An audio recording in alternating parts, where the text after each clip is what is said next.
हमारा ये स्पीकर आप देख सकते हैं।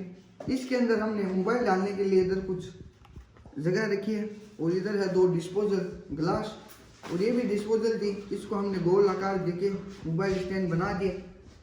अब इसको हम चेक करने वाले हैं, जो आप भी एकदम आसानी से घर पर बना सकते हैं।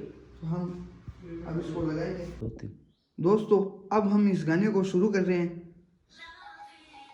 अब मैं हमारे बनाए हुए स्पीकर के अंदर डाल रहा हूँ इसको।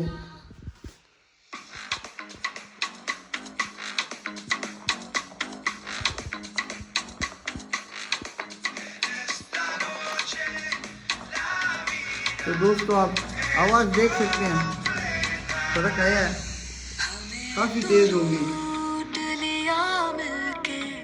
इश्क वालों ने बहुत ही तंग किया अब तक इन खरा